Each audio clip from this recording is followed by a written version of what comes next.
Hello সবাইকে, আসসালামু আলাইকুম। অনেকদিন পরে একটা ডেইলি ব্লগ নিয়ে আসলাম। কেমন আছেন সবাই? আমি অনু, আমি আল্লাহর রহমতে অনেক ভালো আছি।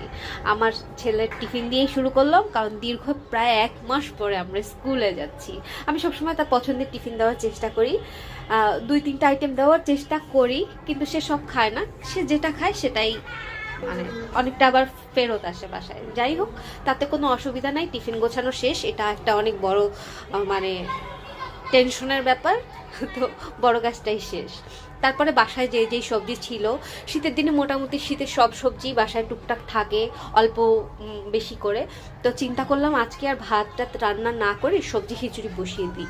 ঠিক যতটুকু সবজি নিয়েছি ততটুকুই আমি চাল ডাল নিয়ে বসিয়ে দিয়েছি।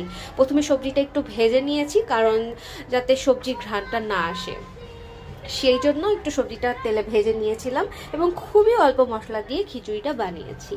আমার ছেলে খাবে তো, তো সে যেহেতু স্কুলে থাকবে দুপুরবেলা, খিচুড়ি খেয়ে জানি তার অসুবিধা না হয়, সেজন্য আমি খুব অল্প মশলা দিয়ে বানিয়েছি। এবং খিচুড়ির সাথে একটা ডিম ভাজি করে খেলেও খেয়ে ফেলা যায়, সেটা চিন্তা করে। কিন্তু চিন্তা করলাম ডিম ভাজি খাবো, থাক আমার প্রিয় ডিম আলুর ঝোল রান্না করি। একটুখানি ডিম সিদ্ধ দিয়ে সেটাই করে ফেললাম, একটু ডিম আলুর ঝোল করে ফেললাম, যাতে রাতেও আমাদের মানে রাতেও এসে আমি এটাই খেতে পারি। কারণ আমি খিচুড়ি 3 বেলায় খেতে পারি, রাত সকাল দুপুর সব সময়।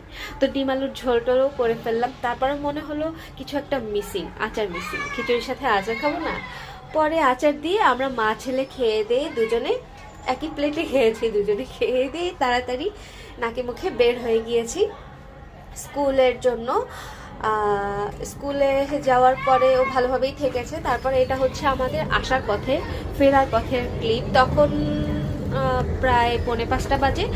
তার স্কুল ছুটি হয়েছে 4টায়। স্কুল ছুটি হলো, সে প্রায় 30-35 মিনিট স্কুলের পার্কে খেলেছে। তারপরে আমরা বাসায় যাচ্ছি। আমি এই সুযোগটুকু তাকে দেই, যেহেতু বাচ্চাদের খেলার মাঠ নাই, আমি বাসায় তাকে খেলার মাঠ দিতে পারি না, তো সে স্কুলের মাঠে খেলে। ওই সময়টুকু আমি বসে থাকি। তো বাসায় চলে এসেছি। বাসায় এসে চিন্তা করলাম যে একটু শিম আলু ভর্তা বানাবো, তাই শিম আলু সিদ্ধ দিয়ে দিলাম। আর আমার বাচ্চা নিশ্চয়ই আর রাতে খিচুড়ি খাবে না, আমি খেলেও। তো ওর জন্য একটু আলু দিয়ে মাছের ঝোল করে ফেললাম। কেমন লাগলো আমার ডেইলি ব্লগটা জানাবেন, একটা লাইক করবেন, ভালো থাকবেন। আল্লাহ হাফেজ।